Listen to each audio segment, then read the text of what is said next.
मैंने बहुत बड़ी गलती कर दी यार। क्या ये जरूरी है? हमें ये करना ही होगा।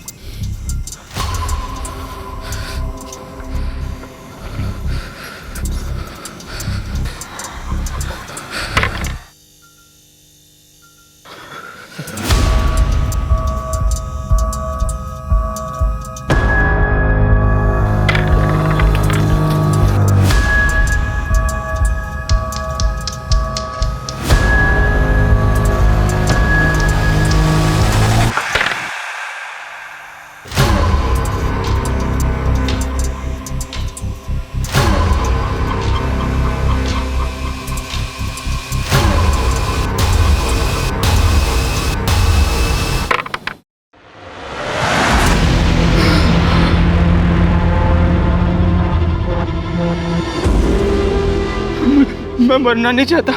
आई वॉन्ट टू लिव यार। ने डिसाइड किया था जो पहले जीतेगा वो पहले मरेगा।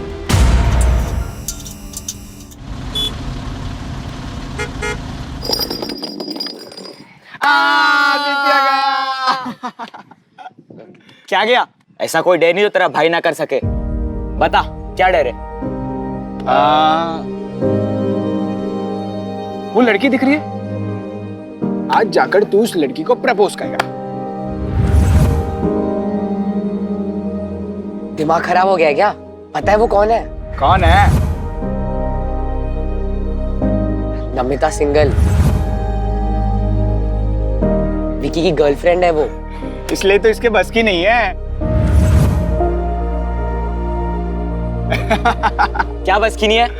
अगर कर दिया तो क्या देगा? तो 1 महीने के लिए तेरे लंच का बिल मैं पे करूंगा। ठीक है, देख फिर।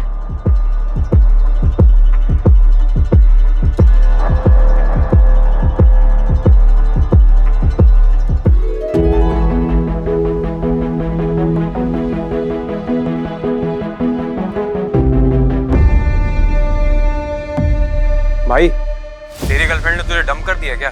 तेरे अलावा आदित्य को डेट कर रही है?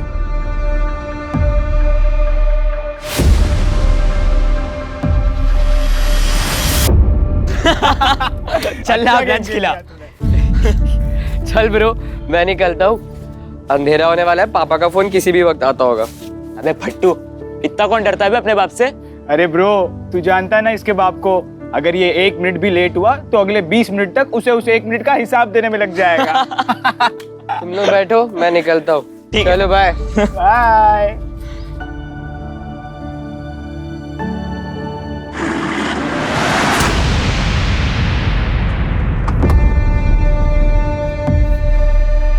क्या बे हीरो, कहाँ है तेरा दोस्त?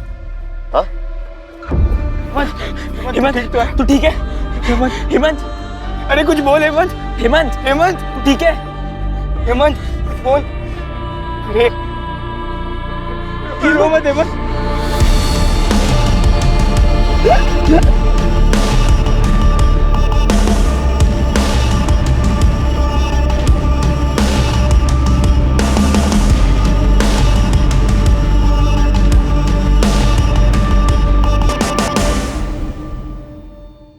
फर्स्ट रैंक से 3rd रैंक पे आने की पार्टी चल रही थी इतनी देर तक। क्या पूछ रहा हूं मैं? टॉपर से 3rd रैंक पे आए हो, अब 3rd रैंक से लास्ट रैंक जाने की प्लानिंग है तुम्हारी? रैंक रैंक रैंक, जब देखो तब रैंक। अरे बेटा, ये भगवान, रैंक दिखाई देता है तुझे? बच्चे को इतनी चोट लगी है वो नहीं दिखाई दे रही? बेटा तू चल मेरे साथ, चल। शशांक, क्या है ये? क्या है ये? ये तुम्हारे मार्क्स 600 में से 56 ओनली। अगर आंखों में थोड़ी सी शर्म बची हो तो हेमंत से कुछ सीखो। अरे जब नहीं आती उसे मेडिकल की पढ़ाई समझ में तो क्यों जबरदस्ती डॉक्टर बनाने पर तुले हुए हैं? ये कुछ और भी तो बन सकता है। ये डॉक्टर ही बनेगा। एक बात ध्यान से सुन लो, मैंने भी तैयारी की थी भैया के साथ। वो डॉक्टर बन गए, मैं रह गया। डॉक्टर बनने के बाद क्या किया उन्होंने? हम सबसे मुंह मोड़ लिया। एटीट्यूड देखा उनका आसमान पर। मैं चाहता था ये नालायक डॉक्टर बने, उनके सामने ले जाके खड़ा कर दूं, तब बेइज्जती करूं उनकी। देख प्रशांत, तुझे डॉक्टर बनना ही पड़ेगा, समझा? समझा?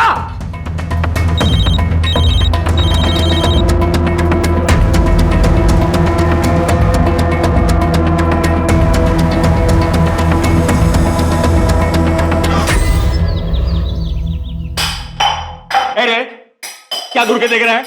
हैं? जवाब नहीं देता है? अपनी हैसियत से ऊंचे स्कूल में नाम लिखवाया, कैसे दिन के लिए? अपनी हैसियत के हिसाब से सरकारी स्कूल में डाल देते। अच्छा, तो बाप से जबान लड़ाएगा? हट पीछे! बाप से जबान लड़ाएगा? सच्चाई बता रहा हूँ। आपको क्या लगा एडमिशन करवा दिया बात खत्म? सब मजाक बनाते हैं मेरा, भिखारी बुलाते। बड़े स्कूल में और भी बड़ी चीजों की जरूरत लगती है। क्या लगती है? ये लगती है ना? ये लगती है? ये लगती है? ये? अरे इतनी औकात नहीं है तेरे बाप की, समझा? आपकी औकात नहीं है इसलिए दूसरों की चीजों से शौक पूरे करना पड़ता है। आपकी तरह दिन भर दारू नहीं पीता हूं। जाए समझने की गलती मत करना।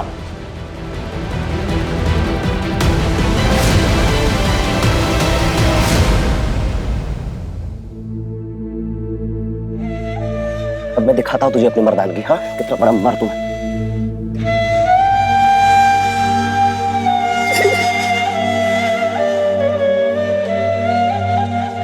अरे हेमंत बेटा, अरे तू तो मेरा बहादुर पोता है ना, इतनी सी डांट में इतना रो रहा है। अपने पापा की बात पे ना ज्यादा ध्यान मत दे, वो तो गुस्से में ऐसे ही कुछ भी बोल देता है। तू चाहे फर्स्ट आ, थर्ड आ या फेल हो जा, तेरी दादी तुझसे इतना ही प्यार करेगी बेटा।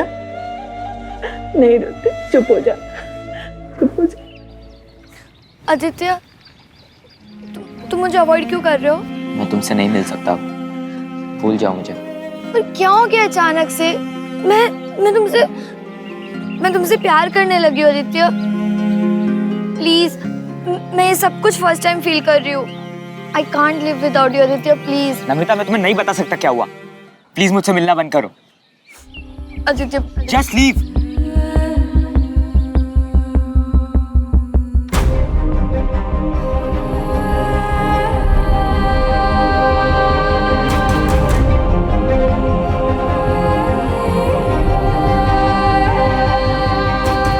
ओए, ये क्या किया तूने? She loves you यार। देख हेमंत, तेरे साथ जो हुआ इसकी असली वजह वही है। इसमें नमिता की क्या गलती है? और अगर तुम लोग एक दूसरे को लेकर इतना सीरियस हो तो सभी पुलिस केस वगैरह भूल जाएंगे यार।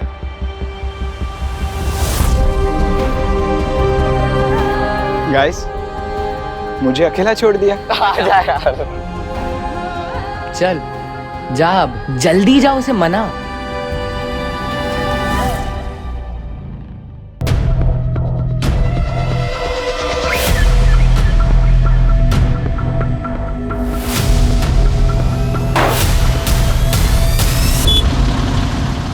हेलो, हाँ आज तुम लोग ना घर जल्दी निकल जाना, मैं आज नहीं आऊँगा। मुझे लाइब्रेरी में टाइम लगेगा।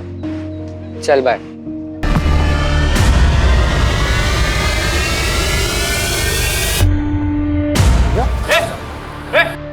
याद रखना।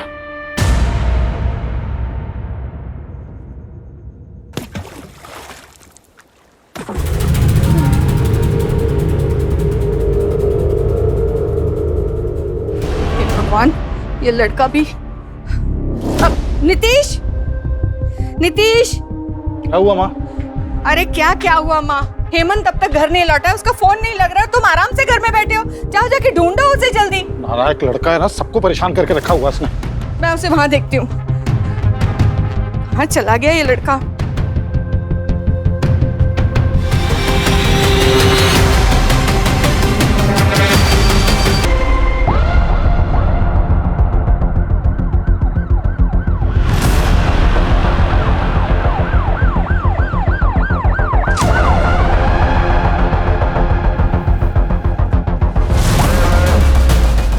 हटिए हम लोग, हटिए।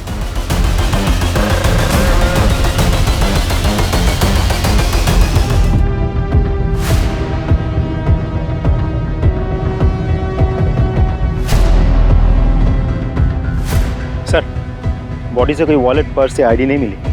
बॉडी पर मल्टीपल स्टैबिंग के मार्क्स हैं, लेकिन जमीन पर कहीं भी एक कतरा खून का नहीं है। आसपास का पूरा एरिया स्कैन करो। अगर कहीं सीसीटीवी है तो उसकी फुटेज निकलो। सर सर कल एक फैमिली आई थी, मिसिंग कंप्लेंट फाइल हुई थी, सेम एज के बच्चे की। उस फैमिली को तुरंत शिनाख्त के लिए बुलाओ। Yes sir. देखिए, हमें आप लोगों के दुख का अंदाजा है, पर इस केस को जल्द सॉल्व करने के लिए हमें आपकी मदद की जरूरत है। जी सर। आपको किसी पे शक, कोई दुश्मनी, क्या कोई ऐसा है जो आपके बेटे के साथ ये कर सकता है?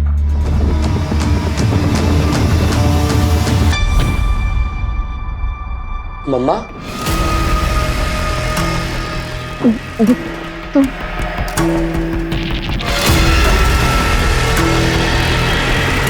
अरे बेटा, तो काफी बड़ा हो गया है। इसकी शक्ल मुझ पे जानी है कि नहीं? अरे ये आदमी कौन है? ये मेरे दूर का रिश्तेदार है बेटा।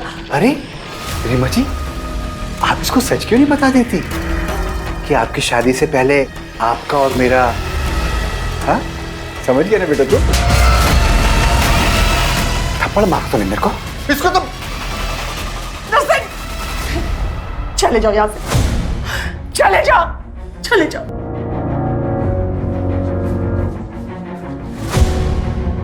आप पापा के साथ ऐसा कैसे कर सकती हो? बेटा मुझे माफ कर दे, माफ कर दे मुझे। मुझे आपको माँ बोलने में भी घिन आ रही है।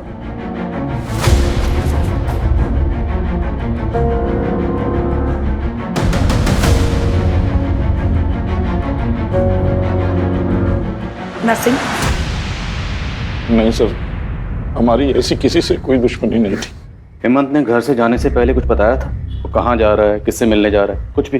नहीं सर, दरअसल पढ़ाई की वजह से मैंने उसको कल डांट दिया था, जिसकी वजह से वो गुस्सा होकर के घर से निकल गया। मुझे लगा कि थोड़ी देर में वापस आ जाएगा, लेकिन मुझे क्या पता था कि वो हेमंत के कोई दोस्त तो होंगे? हाँ दोस्त हैं सर, प्रशांत, आदित्य। कहाँ रहते दोनों?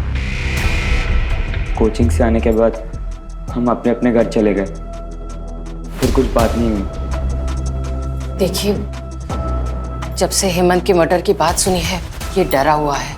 आप लोगों को जो भी पूछना है बाद में पूछेगा। मुझे नहीं लगता ये जवाब देने की हालत में है।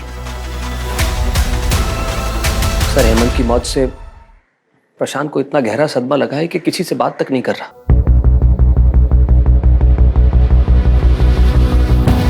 हेमंत शाम को घर से निकला था, तो उसको जाते हुए किसी ने जरूर देखा होगा। एक टीम एक्टिव करो, पता लगाएं, शायद कोई ऐसा मिले जिससे हमें इस केस की सही डायरेक्शन पता चले। खबरों को एक्टिव करो। सर,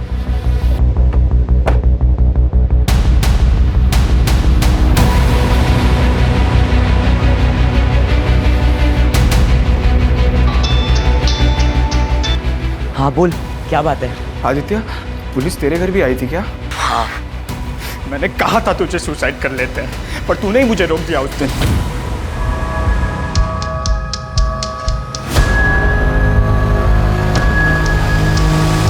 रुक, हम नहीं मरेंगे, हम लड़ेंगे, मुकाबला करेंगे, हम कुछ ना कुछ सोल्यूशन निकालेंगे, लेकिन मरेंगे नहीं। हेमंत तो गया, अब हमारी बारी। हमें पुलिस को सब कुछ सच सच बता देना चाहिए था। बिल्कुल नहीं, तो पुलिस को कुछ मत बताना, वरना अपनी जिंदगी मौत से भी बदतर हो जाएगी। तो अब क्या करें? कौन सी अच्छी कंडीशन है हमारी? काम डाउन, तो कुछ टॉपिक स्टेप मत लेना। मैं सोचता हूँ कुछ, अपना मुंह बंद रखना। ठीक है सर, हेमंत की पोस्टमार्टम रिपोर्ट आ गई है। सर, पोस्टमार्टम रिपोर्ट के हिसाब से हेमंत की मौत रात के 9:30 से 10:30 बजे के बीच दम घुटने की वजह से हुई है। उसके बाद उसे चाकू मारा गया था। सर, उसके शरीर पे चोट के निशान भी है, मारपीट के, जो कि कुछ महीने पुराने हैं। सर, शॉकिंग बात तो ये है कि हेमंत के प्राइवेट पार्ट्स पर डीप ब्रूजेस। फिलहाल तो घाव भर गया है, लेकिन डॉक्टर का कहना यह है कि कुछ महीने पहले हेमंत के साथ फोर्स्ड अननेचुरल हुआ था। वो कह रहा था इस बच्चे के साथ। हेमंत के पेरेंट्स को बोलो। सर, ये आप क्या कह रहे हैं? रेप? नहीं, ऐसा नहीं हो सकता। जरूर आपको कोई गलतफहमी हुई है। तेजी कोई गलतफहमी नहीं हुई। पोस्टमार्टम रिपोर्ट में जो लिखा है वो फैक्ट है। ये हमारे लिए भी शॉकिंग था और सेंसिटिव भी, इसलिए आप लोगों को यहाँ बुलाकर बात करना मुनासिब समझा। क्या हेमंत ने आप लोगों से कभी भी कुछ शेयर किया था, कुछ बताया था इस बारे में? नहीं, अगर बताया होता तो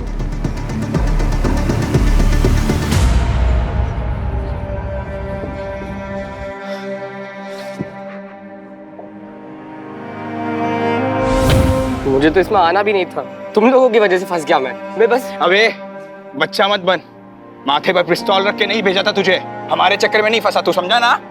हाँ तो तू तो वहां पर Just stop it, guys!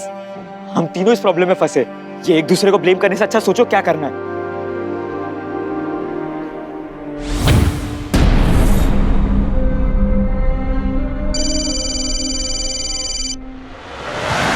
अक्कड़ बक्कड़ Bombay बो 80-90 पूरे 100।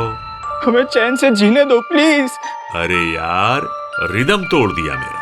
मैं तो बस यही देख रहा था कि अगला नंबर किसका है। बताओ बताओ अगला नंबर किसका है।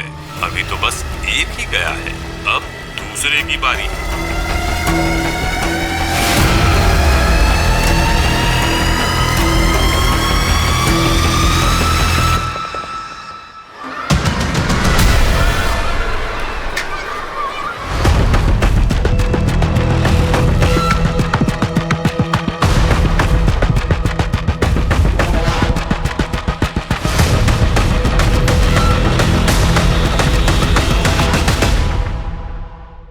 मुझे छोड़ दिया, लेकिन मैंने कभी शिकायत नहीं की।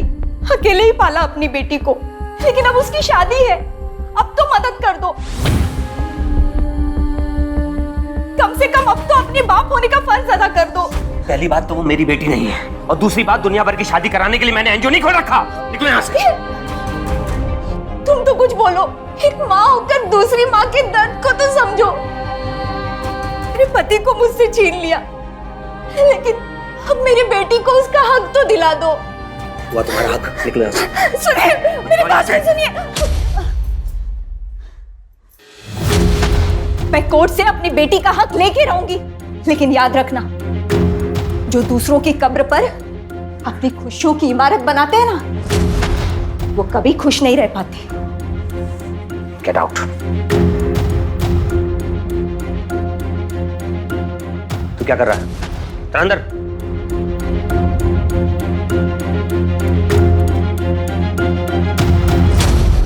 जो कुछ भी जानते हो सच सच बता दो। जानते हो ना?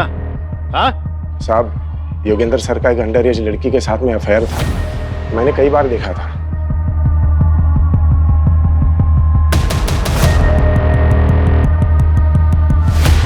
और एक बार हेमंत ने भी देखा था, उसे जब लाइब्रेरी में लेट हो गया था तब। और ये बात किसी ने कोचिंग के अथॉरिटी को बता दी, योगेंद्र सर को निकाल दिया गया। देख क्या रहा है? चल निकल। कोचिंग में अफवाह फैल गई थी कि हेमंत ने अपने दोस्तों के साथ कोचिंग सेंटर में कंप्लेन की थी, और हेमंत के मौत के कुछ दिन पहले योगेंद्र सर ने हेमंत को धमकाया भी था। याद रखना। उठ बेटा। और साहब, उस लड़की के माँ बाप ने केतकीपाड़ा थाना में कंप्लेन भी की थी।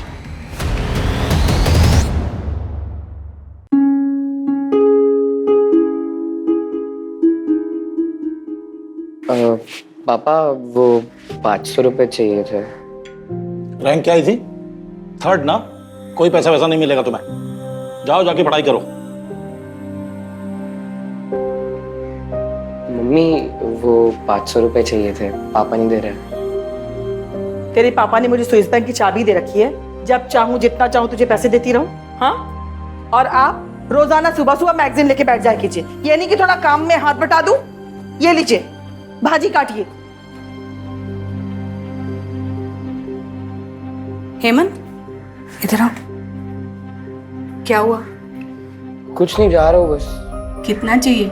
क्या? अरे पैसे चाहिए ना? अब 500 रुपए दे दो। हाँ, पकड़। देख, मैंने ना पंडित जी को दक्षिणा देने के लिए ये पैसे संभाल के रखे हैं। 1000 रुपए हैं, तू ले जा और जाके जी ले अपनी जिंदगी। हाँ? थैंक यू दादी। मेरा पगला बच्चा। Love you, bye bye.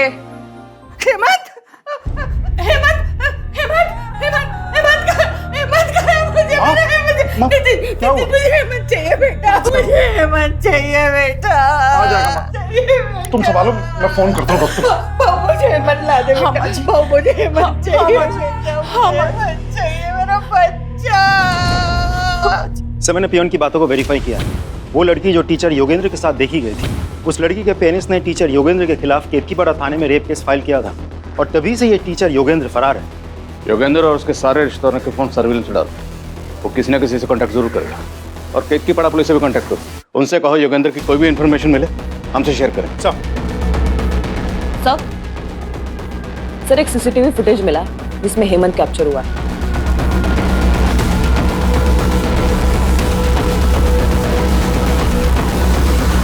Sir एक बार जूम करके दिखाएंगे? सर ये तो बद्री है सर। कौन बद्री? सर कुछ साल पहले मेरे घर पे काम किया करता था। पड़ोसियों को शक था कि ये चोरी करता है, लेकिन मैंने कभी नहीं माना था। मैं उसको काम पे रखा हुआ था। फिर एक दिन मेरे घर पे ही चोरी हो गई सर, तो मैंने पुलिस के हवाले कर दिया।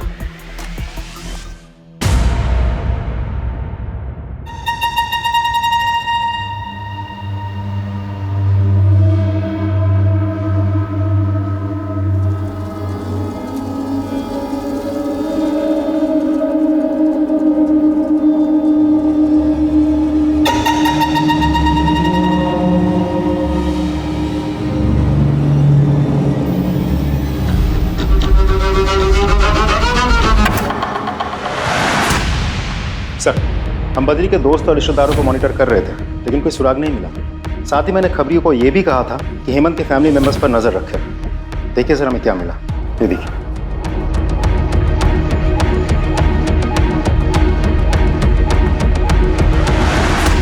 मैं किसी हिस्ट्री शीटर से क्यों मिलूंगी? आप मेरे बच्चे के खूनी को पकड़ने के बजाय मुझ पे ही इल्जाम लगा रहे हैं। उनकी याददाश्त जरा कमजोर हो गई, थोड़ी ताजा करवा।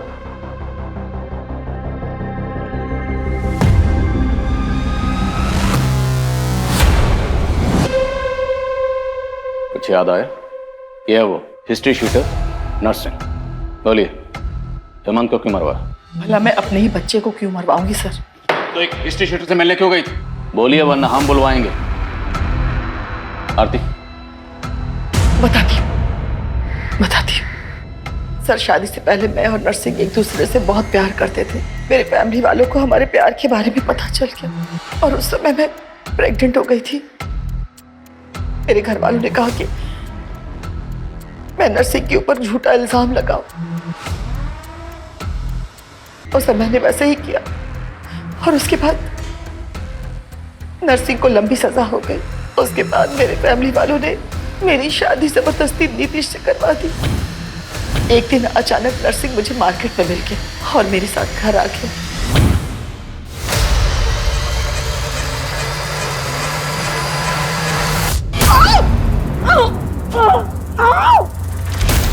और फिर वो मेरा वीडियो बना करके मुझे ब्लैकमेल करने लगा सर, और बार बार मेरे घर पे आने लगा। जिस दिन हेमंत का मर्डर हुआ उस दिन हेमंत घर पे जल्दी आ गया था और उसने हम दोनों को एक साथ देख लिया।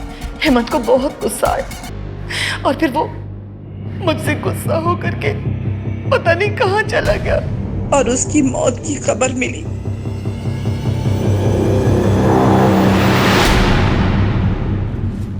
कहीं ऐसा तो नहीं इस रीमा ने अपने अफेयर की बात छुपाने के लिए नर्सिंग के साथ मिलकर खुद ही अपने बेटे को मरवा दिया और अब हमारे सामने ड्रामा कर रही है? योगेंद्र और बद्री का क्या स्टेटस? सर बद्री की बहन यही नासिक में रहती है। आज सुबह भी उसने अपनी बहन को फ़ोन किया था। उसकी बहन के घर को हम मॉनिटर कर रहे हैं। अगर वो दोबारा अपनी बहन से मिलने आता है तो हमारी गिरफ्त में होगा सर। गुड। और योगेंद्र? अभी भी अंडरग्राउंड है सर। जमीन खोदो और निकालो उसे बाहर। सर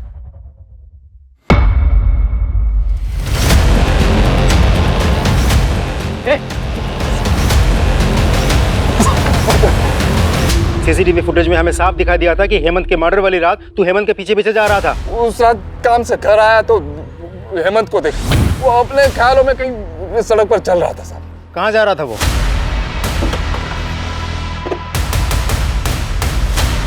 पूरा एरिया अच्छे से चेक करो।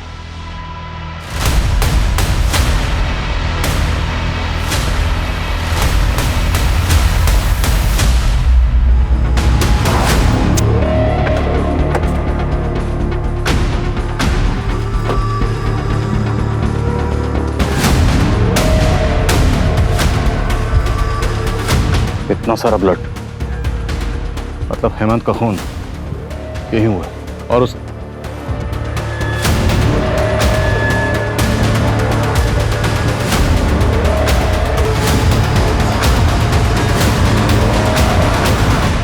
हमारा ये आईडी कार्ड हमें क्राइम लोकेशन से मिला। जिससे आप क्राइम लोकेशन बोल रहे, वो हमारा दोस्ती का अड्डा था। पिछली बार जब हम वहाँ गए थे, विक्की और उसके लड़कों ने आके हमसे मारपीट की।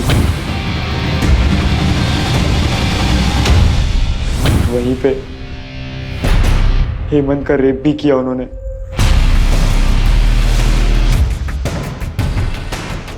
अब मैं दिखाता हूँ तुझे अपनी मर्दानगी। हाँ, कितना बड़ा मर्द हूँ। तो ये बात तुमने हमें पहले क्यों नहीं बताई? और योगेंद्र से तुम्हारा क्या रहा? सर मैं और कुछ नहीं जानता। मैं जितना जानता था मैंने आपको सब बता दिया। मैं सच कह रहा हूँ।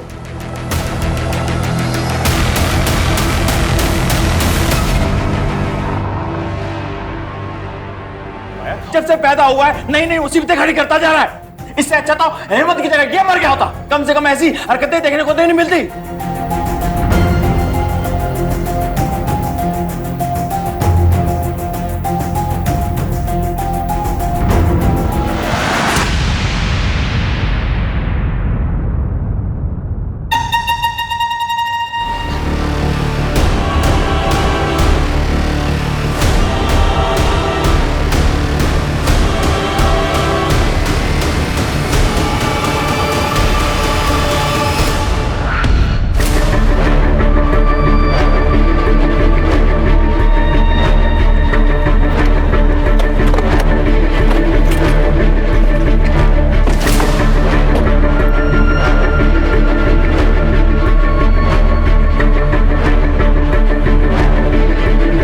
हेमंत की तरह आदित्य की बॉडी पर भी मल्टीपल स्टैबिंग मार्क्स हैं। सर जिस तरह से इसे स्टैब किया गया है आसपास बहुत सारा खून होना चाहिए था, लेकिन ऐसा कुछ है नहीं।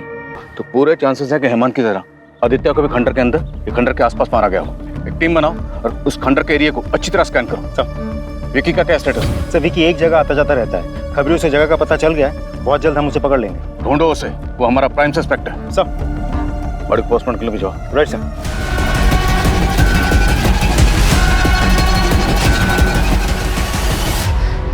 सर मैं आपको सब सच बताता हूँ सर। सर वो हेमंत ने मुझे बुज़दिल बोला था सर। अपनी मर्दानगी साबित करने के लिए मैंने हेमंत का रेप, लेकिन सर मैंने सिर्फ हेमंत का रेप किया था।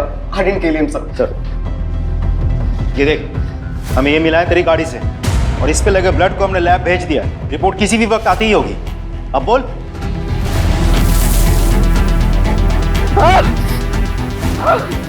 सर मेरी आंखों में इतनी धूल चली गई थी कि मुझे दिखना बंद हो गया था सर। तेरी आंखों में धूल चली गई थी या तू अब हमारी आंखों में धूल झोंकने की कोशिश कर रहा है? कामले, ये तोता ऐसे सच नहीं बोलेगा। इसे जरा हरी मिर्ची खिलाओ तब सच बोलेगा। खिलाओ। सर मैंने किसी का खून नहीं किया है।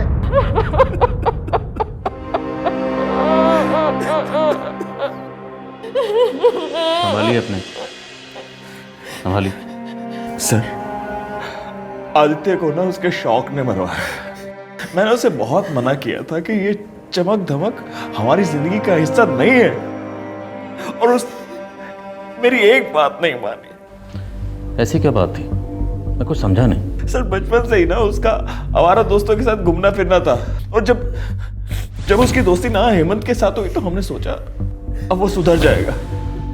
पर उसे बड़ी बड़ी गाड़ियों के साथ फोटो खिंचवाना था, वीडियो बनाना था। अरे मैंने उसे कहा ये हमारी हैसियत नहीं है, और जब कोई आदमी अपनी हैसियत से ऊंचा उड़ता है ना तो उसके पंख तो जलेंगे ही, और वही हुआ उसके साथ। आज आदित्य नहीं है। सर हेमंत और आदित्य के कातिल दो अलग अलग हो सकते हैं। जी सर, शायद आदित्य का कातिल चाहता था कि दोनों मर्डर एक जैसे लगे, इसलिए उसने आदित्य को वैसे ही मारा जैसे हेमंत को मारा गया था।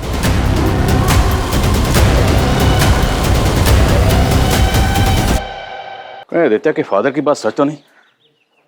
क्या आदित्य ने बड़े बड़े शौक पाल रखे थे, बहुत बड़े बड़े ख्वाब देखता था। उन्हीं ख्वाबों को पूरा करने के चक्कर में आदित्य ने कोई ऐसी गलती कर दी जिसकी सजा उसे और उसके दोस्त हेमंत दोनों को भुगतनी पड़ी। हमने बहुत बड़ी गलती कर दी यार।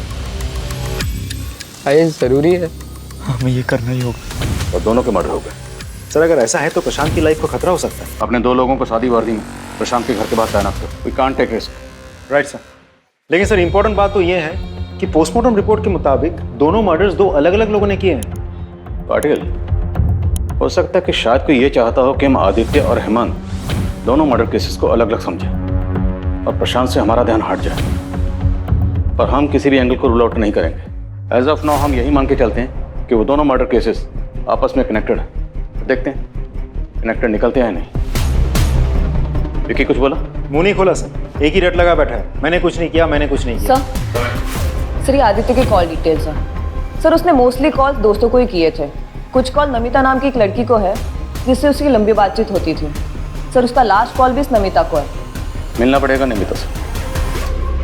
हाँ सर, आदित्य मेरा बहुत अच्छा दोस्त था।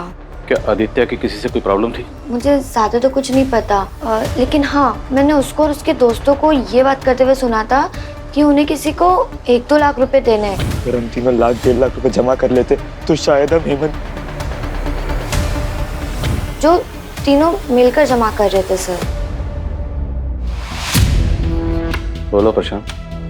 Try to understand the situation. अगर आपको कुछ भी पता है तो सच सच बता दो, क्योंकि अगर आपने कुछ भी छुपाया तो हो सकता है उनके अगले शिकार आप हो।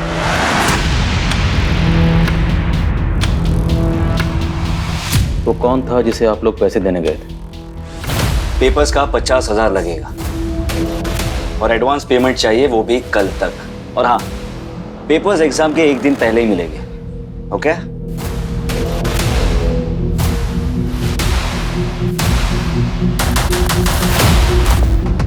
डन। लेकिन पेपर्स फेक तो नहीं होंगे ना? और अगर पेपर फेक हुए तो सारे पैसे वापस। 5 साल से यही कर रहा हूँ, कुछ नहीं होगा, डोंट वरी। ये लो पकड़ो और एंजॉय करो। पकड़ो यार। कुछ नहीं होगा, मैं हूं ना। सब पास हो गए। ओके? चीयर्स।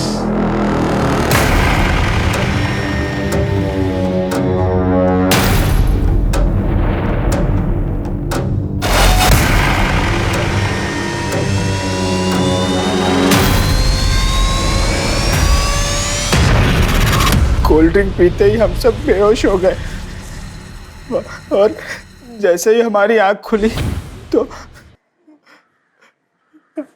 हम सब बेड पर नंगे लेटे हुए थे।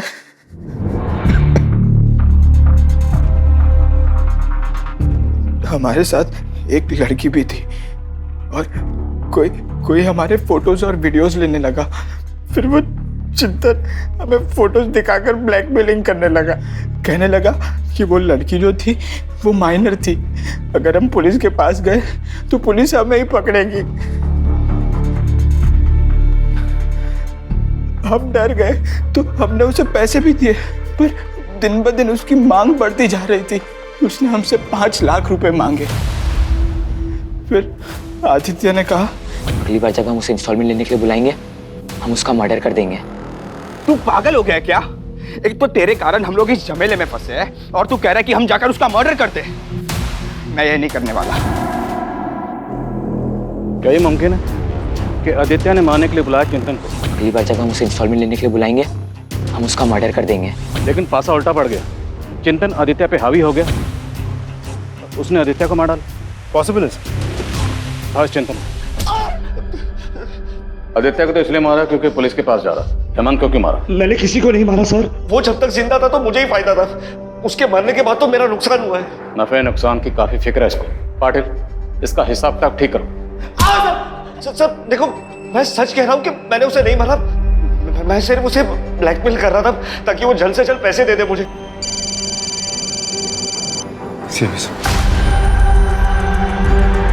हेलो, क्या?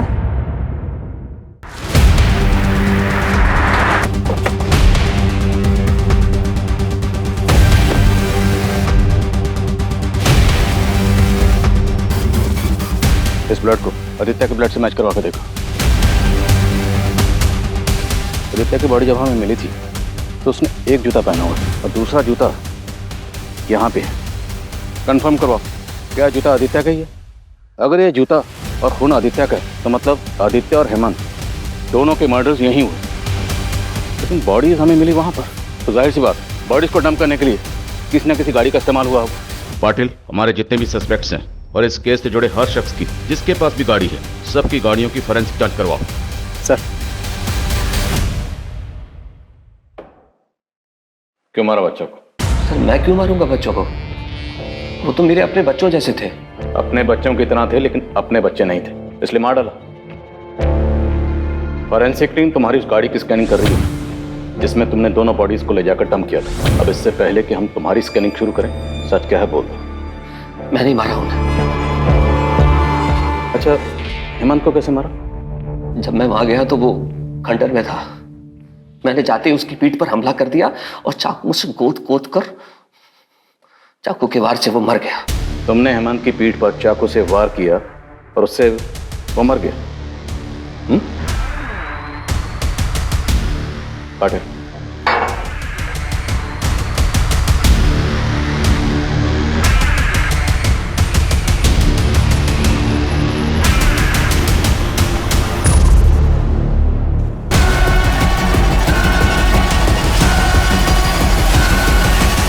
हमें पता चल चुका है तुम किसे बचाने की कोशिश कर रहे हो।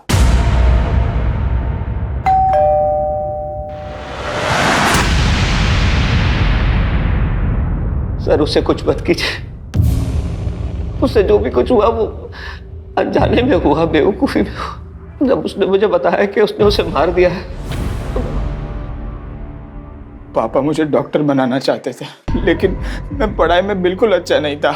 और दूसरी तरफ वो हेमंत, वो पढ़ाई में बहुत तेज था। उसके कारण मुझे घर पर मेरे पापा से रोज डांट पड़ती थी। मुझे डॉक्टर बनना ही पड़ेगा। मैं परेशान हो गया था। पापा की डांट से बचने के चक्कर में मैं चिंतन के झांसे में आ गया। एक तरफ पापा की डांट और दूसरी तरफ चिंतन का ब्लैकमेलिंग। मेरी लाइफ हेल हो चुकी थी। फिर मैंने सोचा कि अगर मैं किसी का मर्डर कर दूंगा तो मुझे पुलिस जेल में डाल देगी। उसके बाद मुझे पढ़ाई से भी छुटकारा मिल जाएगा। मैंने जाकर हेमंत को मार दिया। घर लौटने के बाद मैंने सोचा कि मैं अगले दिन पुलिस स्टेशन चला जाऊंगा, लेकिन पापा को सब पता चल गया। आदित्य को क्यों मारा? हेमंत की बॉडी डंप करने के बाद मैंने प्रशांत और आदित्य को फॉलो करना शुरू किया। फिर एक दिन मैंने उन दोनों को बातें करते सुना। वो पुलिस के पास जाने की बात कर रहे थे। हमसे एक नहीं, दो गलतियां हुई। पहली गलती ये कि हेमंत की मौत पीठ पर चाकू घोंपने से नहीं हुई थी, बल्कि दम घुटने से हुई थी। हेमंत पहले ही मर चुका था, लेकिन तुम्हारे बेटे प्रशांत को लगा कि वो जिंदा है, इसलिए उसने उसकी पीठ में चाकू घोंपा बार बार। और दूसरी ये कि तुमने अपनी मर्जी, अपनी इच्छाएं अपने बेटे ऊपर थोपी। अगर अपने बेटे को बचाने की बजाय तुम उसी वक्त पुलिस के पास आए होते, आज आदित्य जिंदा होता।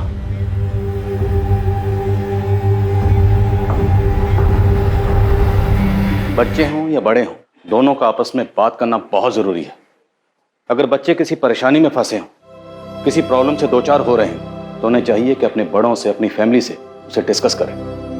और बड़ों को भी चाहिए कि बच्चों की उस सिचुएशन को समझें, उस गलती को समझें और उसे एक्सेप्ट करें, उसे गाइड करें। गलती हम सबसे होती है, लेकिन ऐसी कोई गलती नहीं जिससे सुधारा ना जा सके।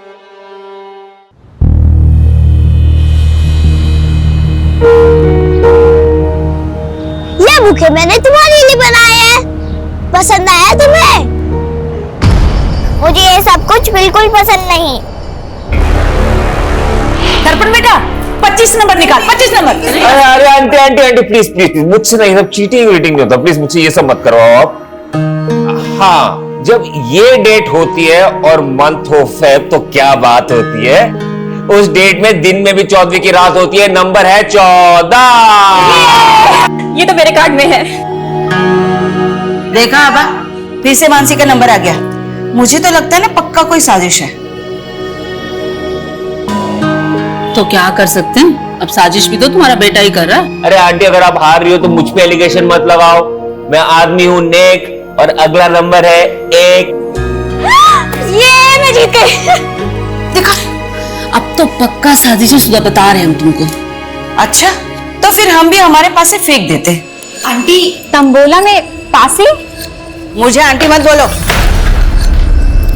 क्या हो गया मम्मी? क्या हो गया? अब तुम्हारे कारण मेरी और आभा की बचपन की दोस्ती ना बिना कट्टी के टूट जाएगी। क्यों? क्योंकि मैंने इस आभा की बेटी को अपनी बहू बनाने का फैसला किया है। अरे वाह। ये रिश्ता हम दोनों सहेलियों को रिश्तेदार बना देगा। क्यों, बनोगी ना हमारे घर की बहू?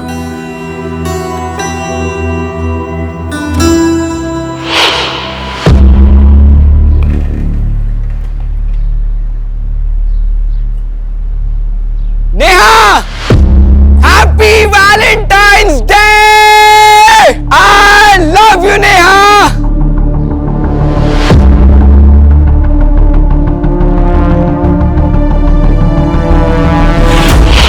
अपनी एंगेजमेंट की सारी पिक्चर्स परफेक्टली पोज्ड है ना?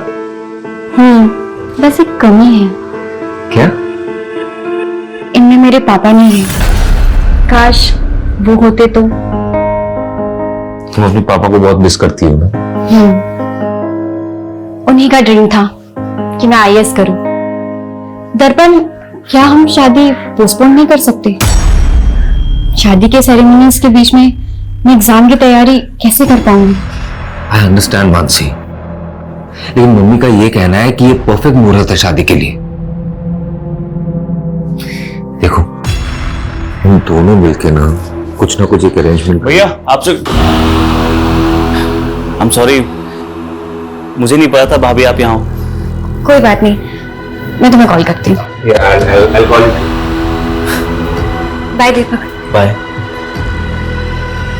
क्या बात है? बहुत प्रॉब्लम हो रही है, बिजनेस में कोई ग्रोथ ही नहीं है। भाई ग्रोथ तो तभी होगी ना जब गर्लफ्रेंड के साथ पूरा टाइम स्पेंड नहीं करके काम पे ध्यान देगा तू। ऐसा नहीं है भैया, काम पे ध्यान दे रहा हूं मैं, वो बस थोड़ी इन्वेस्टमेंट की जरूरत है। दीपक, अब तू भाई को मक्खन लगा रहा है? मैं ऑलरेडी इतना इन्वेस्टमेंट कर चुका हूं तेरे धंधे में, 25% भी उसका रिटर्न नहीं आया है। पर रिटर्न आएगा, थोड़ा टाइम लगता है ना, और इस बार थोड़ी इन्वेस्टमेंट की जरूरत है, बस 5 लाख रुपए चाहिए। 5 लाख?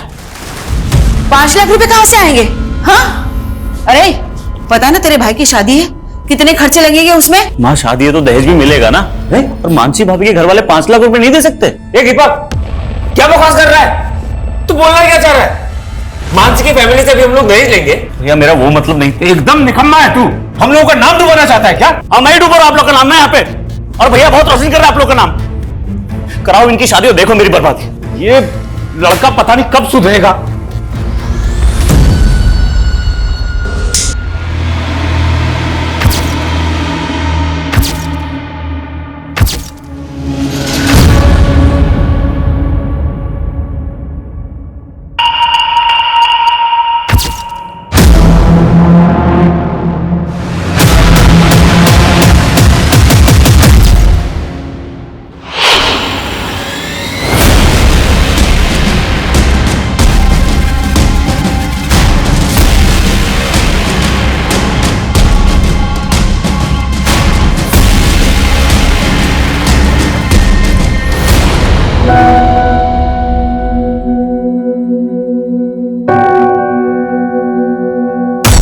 मैं तुम्हारे बिना जी नहीं सकता मानसी, लेकिन तुम्हारे लिए मर तो सकता हूं।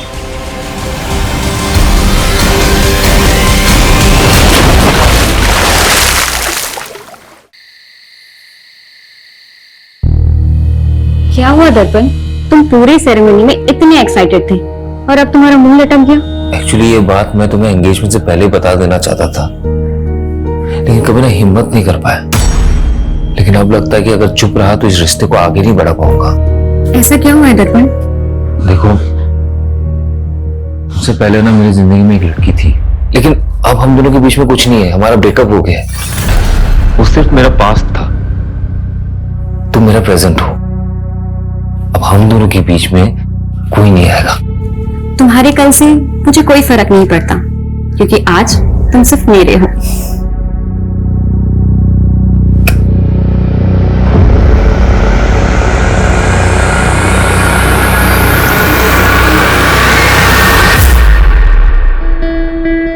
अरे वाह, ये हुई ना बात। बहुत प्यारी लग रही हो, किसी की नजर ना लगे। थैंक्स मम्मी जी। अच्छा बेटा, तुम कोचिंग क्लास पढ़ाती है, महीने का कितना कमा लेती हो? यही कोई 18,000। तुम्हें पता है मेरा दर्पण ना हर महीने अपनी पूरी तनख्वाह मेरे हाथ में लाके रखता है। तुम भी वैसा ही करोगी ना? वो मैं आपको आधी सैलरी दे दूंगी। आधी क्यों?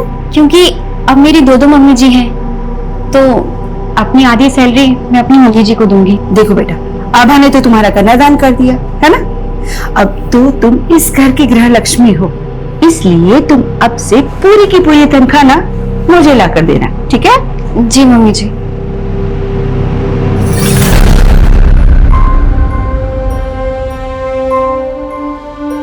मानसी, मम्मी थोड़ी पुरानी ख्यालात की है, उन्हें तुम पॉजिटिवली लो।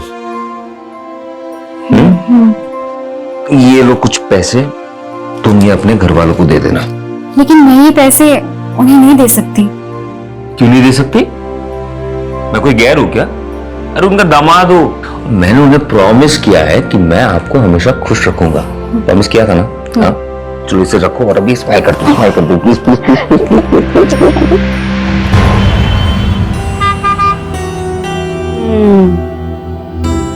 अच्छी है ना? आप जब भी मार्केट आते हो यहाँ पे चाय पीने जरूर आती हो, है ना? हाँ, और हम मानसी को भी लेकर आएंगे, उसे बहुत अच्छा लगेगा, है ना? जरूर लाएंगे।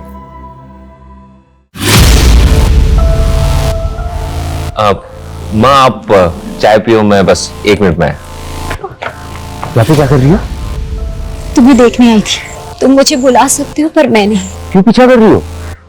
तुम्हें पता है ना मैं शादीशुदा हूँ। मेरे पापा के गुस्से की सजा मुझे मत दो। बातों का अब कोई फायदा नहीं है। मैं अपनी शादी से खुश हूँ। तुम सिर्फ मेरे थे, मेरे हो और मेरे ही रहोगे। मैं तुम्हें किसी और के साथ नहीं देख सकती। प्लीज सिंपली मत करो, रियली सॉरी।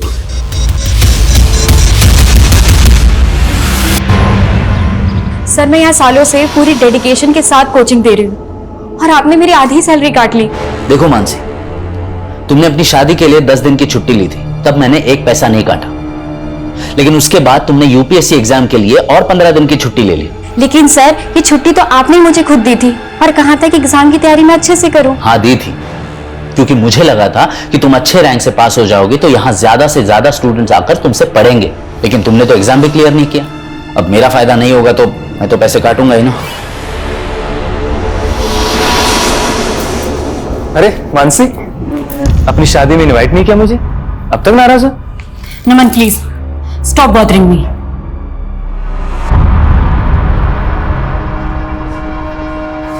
गुड मॉर्निंग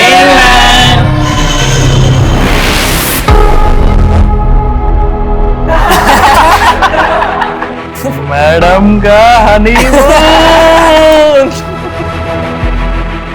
युवराज, प्रतीक, न्यूटन का थर्ड लॉ पता है क्या है? मैम, न्यूटन का थर्ड लॉ? न्यूटन का थर्ड लॉ है every action there is equal and opposite reaction. गंदा सोचोगे तो गंध ही मिलेगी। ये रहा तुम्हारा तोहफा और मुझे भी मेरा तोहफा मिल जाना चाहिए, समझे? दर्पण, मैं खाना बना रही हूँ। I will call you back. माँ, बाबा और दीपक तो शादी के फंक्शन में गए ना, तो फिर खाना किसके लिए बना रही हो? तुम और मैं है ना। मानसी, तुम्हें पता नहीं है क्या? स्पेशल नाइट है, शादी के बाद हमारा पहला वैलेंटाइन है। मैं इन सब डेज पे बिलीव नहीं करती। तो क्या हुआ, मैं तो मानता हूँ ना। देखो, मैंने ना तुम्हारे लिए एक सरप्राइज प्लान किया। पर दर्पण,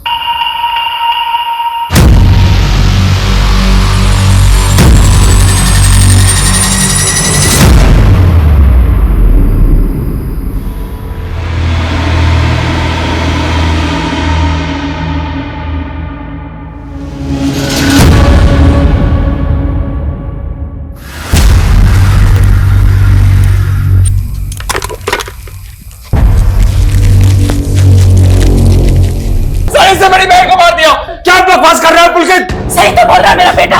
सर इन्होंने हमसे दहेज मांगा था, हम लोग नहीं दे पाए तो मार दिया मेरी बेटी को। सर कैसी बातें कर रही है तू आबा? तेरी बेटी को मैंने अपनी बेटी की तरह माना। बात बोल। सर इसने मेरी बेटी के पति ने छोड़ोगे नहीं, इसने मेरी बेटी को मारा, इससे छोड़ोगे नहीं।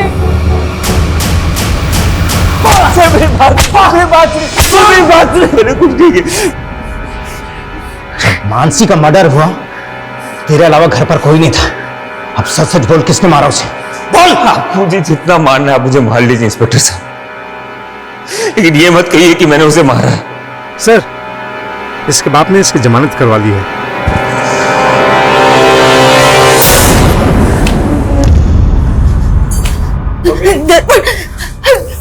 मेरा बच्चा।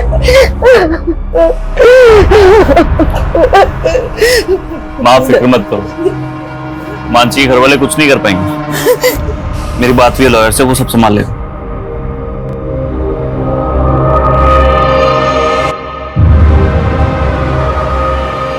मानसी मेरी जिंदगी थी, उसके जाने के बाद मेरी जिंदगी का कोई मतलब नहीं है, लेकिन फिर भी मुझे उसका कातिल बोला जा रहा है। नहीं बर्दाश्त हो रहा मुझसे। मैं मानसी के बिना जीना नहीं चाहता, इसलिए आत्महत्या कर रहा हूं। मैं तुम्हारे बिना जी नहीं सकता मानसी।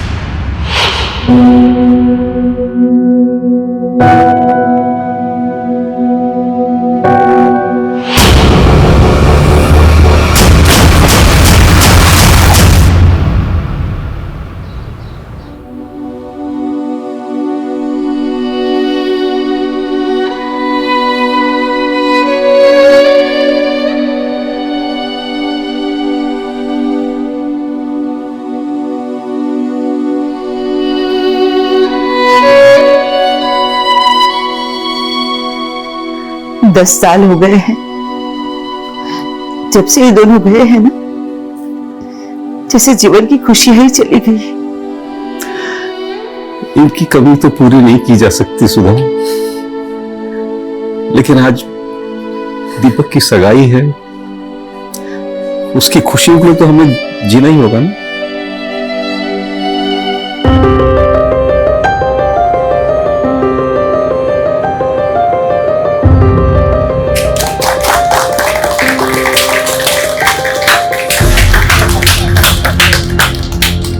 वाह सुधा वाह, मेरी बेटी की जिंदगी बर्बाद करके अब दूसरे के घर की बेटी की जिंदगी बर्बाद करने चली है। तुमने अगर अपनी बेटी खोई है ना, तो हमने भी अपना बेटा खोया है।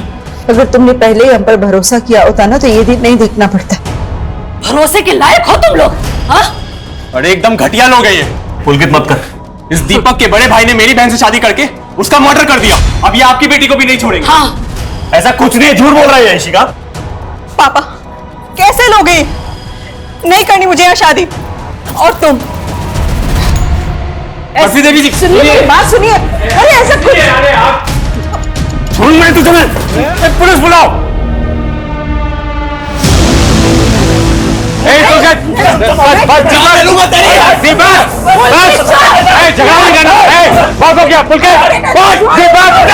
दीपक क्या कर रहा है? क्या मसला है? देखिए साहब, इस लड़के ने मेरे लड़के का शर्ट फोड़ दिया। सर, इस दीपक के भाई ने मेरी बहन को मारा था। बहन को मारा? सर वो एक 10 साल पुराना केस था। हाँ, मेरे बेटे ने कुछ नहीं किया था। इनके झूठे आरोप है सारे। सच्चाई भी ना बताएं। मेरी बेटे की वो लाश आज भी सर मुझे बुद्धि नहीं याद आता है। मेरा दिल सहम जाता है। हम भी सहम गए थे और मेरा बेटा भी। इनके झूठे आरोपों की वजह से मेरा बेटे ने आत्महत्या कर ली। आप दोनों के परिवारों के साथ जो कुछ भी हुआ है उसे हम समझ सकते हैं, लेकिन आप नहीं समझ सकते सर। हमें तो 10 साल से इंसाफ भी नहीं मिला। इंसाफ तो हमें भी नहीं मिला है सर। ठीक है, मैं उस केस को फिर से देखूंगा। अभी आप प्लीज यहां से जाइए। और तुम दोनों एक दूसरे के साथ मारपीट करके कानून को हाथ में लेने की गलती मत करना। लेकिन sir please, I request you. चलिए लेके जाइए इनको। चलिए आप लोग। और आप लोग भी।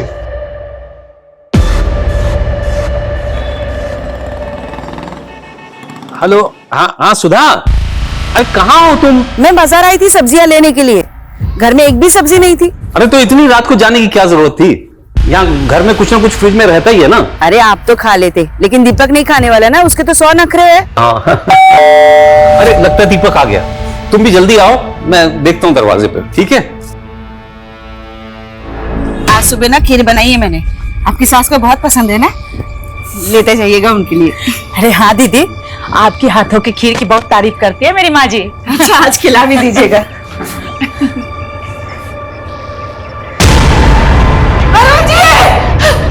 ये देखिए सर, दरवाजे पे फोर्स्ड एंट्री के साइन भी, और घर की हालत देखकर लग रहा है कि लूट भी हुई है। कैसे हुआ ये सब? जब ये सब हुआ तो मैं और माँ घर पर नहीं थे। सर सुधा जी मार्केट ही गई थी, मैं भी उनके साथ अंदर आई। लास्ट देख के मुझे 10 साल पुरानी घटना की याद आ गई सर। आपको किसी पे शक है? मानसी का भाई पुलकित, उसने किया ये। सर। हाँ सर, मानसी भाभी के साथ भी ऐसे ही हुआ था, और उस वक्त उसके भाई ने मेरे भाई दर्पण पे सारा आरोप लगा दिया। क्या पता आपने क्या छुपा रहा हो? आप ये कहना चाहते हो कि 10 साल पहले पुलकित ने अपनी बहन के साथ भी? पता नहीं सर, पर मेरे पापा को तो उसी ने मारा है। अगर दोनों केसेस की मॉडस ऑपरेंडी वाकई में सेम है, तो हमें मानसी के मर्डर केस को भी स्टडी करना पड़ेगा। मानसी का मर्डर केस अभी तक सॉल्व नहीं हुआ है। अरुण जी की बॉडी को पोस्टमार्टम के लिए भेज दो, और इस पुलकित को बुलाओ जरा police station. Okay sir. Sir वो दीपक फंसा रहा है मुझे क्या मिलेगा उसके बाप को मार के? कल तक अपनी बहन के लिए इंसाफ मांग रहा था तू, कोई बदला तो नहीं ले लिया तूने? सर आप पुलकित को ऐसे अरेस्ट नहीं कर सकते, उसने कुछ नहीं किया है, वो कल शाम से घर पे ही था सर। देखिए वो हम पता करेंगे कि कल शाम को वो कहां पे था। हमने वार्निंग देकर छोड़ा था उसको जब उसने दीपक की पिटाई की थी, पर अब नहीं। अभी आप प्लीज यहां से जाइए और हमें अपना काम करने दीजिए। मानसी और अरुण के मर्डर की पोस्टमार्टम रिपोर्ट में काफी सिमिलैरिटीज हैं।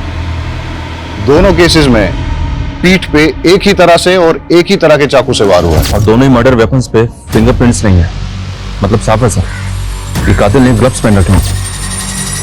क्राइम सीन पे मेन लॉक को तोड़ा गया है, फिर लूट हुई है, लेकिन कोई भी अननोन फिंगरप्रिंट डिटेक्ट नहीं हुआ है। अच्छा सर, मानसी केस में पुलिस की थ्योरी थी कि ये काम किसी गैंग का हो सकता है, लेकिन ऐसे किसी गैंग का अभी तक पता चला नहीं है, और अरुण के केस में भी कोई क्लू नहीं मिल रहा है। दोनों ही केसेस में या तो क्रिमिनल एक ही है, या अगर अरुण का कत्ल किसी और ने भी किया है तो उसने मानसी के मर्डर केस का मॉडस ऑपरेंडी कॉपी किया है। लेकिन अरुण के केस में किसी ऐसे इंसान का पता नहीं चल रहा जिसकी अरुण के साथ या अरुण की फैमिली के साथ कोई रंजिश हो, सिवाय मानसी की फैमिली के। और ये पुलकित भी कुछ भी नहीं होगा। ये मानसी के मर्डर केस में दर्पण प्राइम सस्पेक्ट था, जिसने कि सुसाइड कर लिया था। मैं तुम्हारी भी छीन नहीं सकता मानसी। लेकिन उसके बाद पुलिस की सस्पेक्ट लिस्ट में एक कोमल नाम की लड़की थी, जो कि दर्पण की एक्स गर्लफ्रेंड थी। हाँ सर, लेकिन उस पर कोई आरोप साबित नहीं हुआ था। पर सोचने वाली बात यह है कि 10 साल बाद वो अरुण का कत्ल क्यों करेंगे? मैंने एसीपी साहब से केस रीओपन करने की परमिशन ले ली है। तुम मानसी और दर्पण की फैमिली की सारी डिटेल्स निकालो, तब तक मैं इस कोमल से मिलके आता हूं। सर दर्पण मेरा पास था, पर अब मैं किसी और की पत्नी हूँ। आप प्लीज पुरानी बातें करके मेरी मैरिड लाइफ डिस्टर्ब कर रहे हैं। अब ये एक डबल मर्डर केस है, इसलिए पूछताछ में आपको हमारा सहयोग करना ही होगा। सर मैं पहले ही सब कुछ बता चुकी हूँ। तो फिर से बता दीजिए, मानसी और दर्पण की शादी के बाद क्या आप कभी दर्पण से मिली? तुम्हें पता है ना मैं शादीशुदा हूँ। तुम सिर्फ मेरे थे, मेरे हो और मेरे ही रहोगे। मैं तुम्हें किसी और के साथ नहीं देख सकती। नहीं। 10 साल पहले वैलेंटाइन डे की रात को जब मानसी का मर्डर हुआ, तब आप कहां थे? सर मुझे नहीं याद है, और मैं भला मानसी को क्यों मरवाऊंगी। ये रहा तुम्हारा तोहफा, और मुझे भी मेरा तोहफा मिल जाना चाहिए।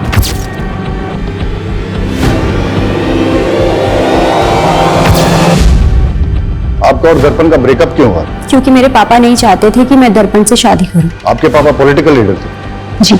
मानसी के मर्डर और दर्पण के सुसाइड केस की इन्वेस्टिगेशन का रडार जब आपके ऊपर आया, उसके बाद उन्होंने काफी कुछ मैनिपुलेट करने की कोशिश की थी। सर मेरे ऊपर झूठे आरोप लगाए गए थे, मेरे कैरेक्टर पे उंगली उठाई जा रही थी। इनफैक्ट आप समझ भी नहीं सकते कि मैंने क्या क्या सहा था, और लास्ट में मेरे खिलाफ कुछ साबित नहीं हो पाया। मानसी का मर्डर केस अब रीओपन हुआ है। अगर आपके स्टेटमेंट में कुछ भी झूठ निकला तो फिर आप देख लीजिएगा।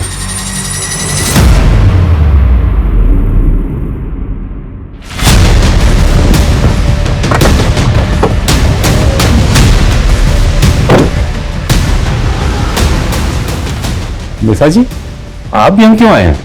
तुम लोगों की वजह से पुलिस मेरी बेटी को परेशान कर रही है। अगर इन सब बातों की गाज मेरी पॉलिटिकल इमेज पर पड़ी तो मैं तुम लोगों को छोड़ूंगा नहीं। इसलिए अगर मीडिया के सामने जाइए और ये कहे कि इस केस का मेरा और मेरी बेटी से कोई संबंध नहीं है। आपको अपनी इमेज की पड़ी है और हम अपना बेटा और बहू खो करके चुप बैठ जाएं। अरुण जी को ऐसा ना हो बहू और बेटे के पास में पूरा खानदान पहुंच जाए।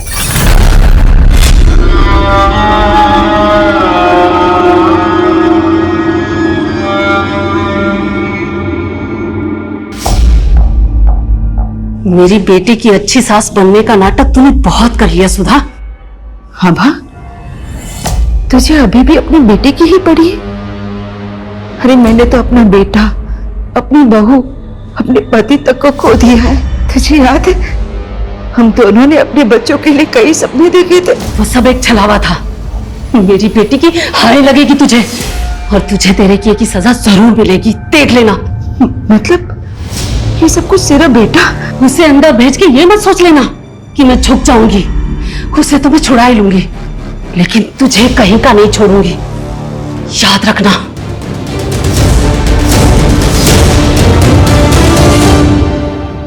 दस साल पहले पुलिस ने जब दर्पण को रिमांड पे लिया था तो उसने बयान दिया था कि मानसी जिस कोचिंग इंस्टीट्यूट में पढ़ाने जाया करती थी उसको लेकर वो काफी ज्यादा अपसेट थी।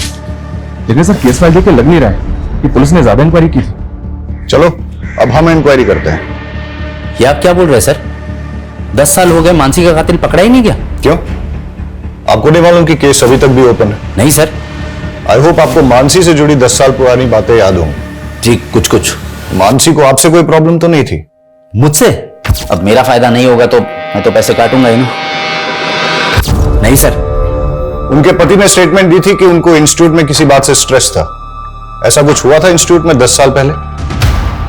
हाँ सर, एक बात है, मानसी ने इंस्टीट्यूट के 2 स्टूडेंट्स की कंप्लेंट की थी। कंप्लेंट? कैसी कंप्लेंट? मैडम का हनीमून। एक्चुअली तब मानसी नहीं चाहती थी कि उन दोनों पे कोई पुलिस कंप्लेंट हो या उनका करियर बर्बाद हो, लेकिन हाँ मैंने उन दोनों को रेस्ट्रिकेट कर दिया था।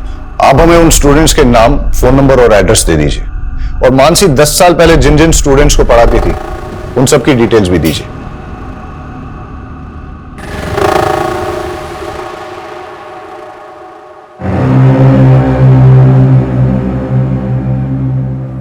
मम्मी ये लो दवाई खा लो।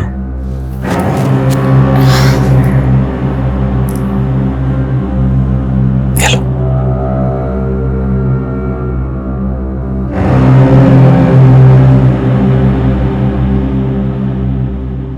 मम्मी मुझे लगता है ना इस घर में मनुष्यत का दाग लग चुका है।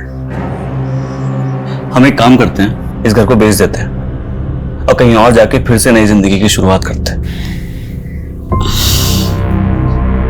Mummy mummy mummy mummy mummy अब ठीक? मम्मी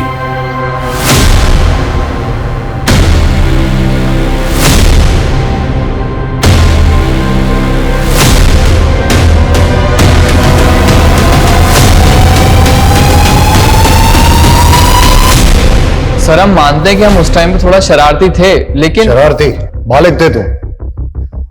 क्लास में न्यूड स्केच ड्रॉ किया और अपनी टीचर पर अभद्र कमेंट लिखा। इसी की वजह से तुम्हें इंस्टीट्यूट से रेस्ट्रिकेट किया गया था, है ना? और हो सकता है कि बदला लेने के लिए तुमने मानसी को। नहीं नहीं सर, माना तब हमसे गलती हो गई थी सर, लेकिन हमने कोई क्राइम नहीं किया सर। औरतों पे अभद्र टिप्पणी करना, 10 साल पहले तो इसमें बेल भी हो जाती थी, अब तो बेल भी नहीं होती इसमें। सर लेकिन क्या सबूत है कि हमने ही मानसी मैम को मारा था? 10 साल बाद तुम दोनों को ढूंढ लिया ना, सबूत भी ढूंढ ही लेंगे। इन दोनों लड़कों के पिछले 10 साल की हिस्ट्री निकालो। सर लेकिन ये दोनों लड़के मानसी के ससुर अरुण को जानते तक नहीं, तो फिर ये अरुण को क्यों मारेंगे? लेकिन दोनों के पास मानसी को मर्डर करने का मोटिव है। अब तो इन्वेस्टिगेशन में आगे जाके ही पता चलेगा कि दोनों केसेस में क्रिमिनल सेम है या दोनों केसेस अलग अलग है। सर पिछले 10 साल का सबसे बड़ा राज तो हमारे सामने आया ही नहीं। कौन सा राज? मैंने इन दोनों फैमिलीज का पिछले 10 साल का ब्यौरा निकाला मानसी की बहन श्रद्धा की शादी मानसी की मौत के महज 25 दिन के बाद हो गई थी। अक्सर लोग फैमिली मेंबर की डेथ के बाद तकरीबन 1 साल तक कोई मांगलिक कार्य करते नहीं है। लेकिन श्रद्धा की शादी का इस केस से क्या लेना देना? श्रद्धा के CDR में एक अनाथाश्रम का नंबर मिला सर। यहाँ श्रद्धा पिछले 10 साल से आ जा रही है। आश्रम में इंक्वायरी की तो पता चला कि श्रद्धा वहां मानसी की बेटी से मिलने जाती है। मानसी की बेटी? सर वो मानसी दीदी नहीं चाहती थी कि किसी को ये बात पता लगे। लेकिन इसके बारे में आपके माँ या भाई ने भी कभी कुछ ऐसा बताया नहीं हमें। सर उन्हें बदनामी का डर था, लेकिन सच बात तो ये है कि दर्पण जी से शादी करने से पहले ही दीदी ने उस लड़की को जन्म दिया था। लेकिन इस बात का उनके मर्डर से कोई लेना देना नहीं हो सकता। ये आप डिसाइड नहीं करेंगे, आप हमें सिर्फ इतना बताइए कि उस बच्ची का पिता कौन है। नमन झा, वो दीदी के साथ इंस्टीट्यूट में पढ़ाते थे। मेरी और मानसी की बेटी? क्या मजाक कर रहे हैं सर, हम दोनों तो सिर्फ कलीग्स थे, यहाँ तक कि दोस्त भी नहीं थे सर। कमाल है, फिर भी मानसी को लव लेटर्स और गिफ्ट्स भेजा करते थे। ये मानसी की बहन ने दिखाया हमेशा। वो सर, मैं मानसी को पसंद करता था, लेकिन प्यार सर एक तरफा था मेरा। बच्चा कहां से आया? सर वही तो मैं बोल रहा हूं, मेरे और मानसी के बीच फिजिकल रिलेशन था ही नहीं, तो बच्चा कहां से होगा? DNA टेस्ट करवाओ इसका।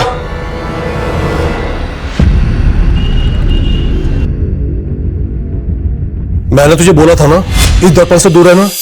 फंस गई ना पुलिस के चक्कर में। पापा ये सब कुछ आपकी वजह से हुआ है। आपने क्यों मुझे और दर्पण को शादी नहीं करनी दी? उसकी वजह से उसे मानसी से शादी करनी पड़ी और मुसीबत में मैं फंस गई। डोंट वरी बेटा, भले ही मैं पावर में नहीं हूं, लेकिन फिर भी इतना पावरफुल हूं कि तुझे छोटी मोटी मुसीबत से निकाल सकूं।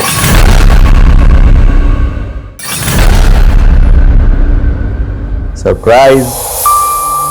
वाह, तुम तो हमेशा मुझे सरप्राइज कर देते हो। तुम्हारा मंगलसूत्र कहाँ है? वो तो मैंने उतार दिया। तुम मुझसे मिलती हूँ ना तो मुझे गिल्ट लगता है कि मैं अपने हस्बैंड को धोखा दे रहा हूँ। लेकिन क्या है कि तुम मंगलसूत्र में और सुंदर लगती हो। जाओ पहन के। क्या यार, तुम मुझसे प्यार करते हो मंगलसूत्र से? मुझे कुंवारी लड़कियां पसंद ही नहीं आती। जाओ पहन के आओ। अरे यार, मुझे नहीं पहनना मंगलसूत्र।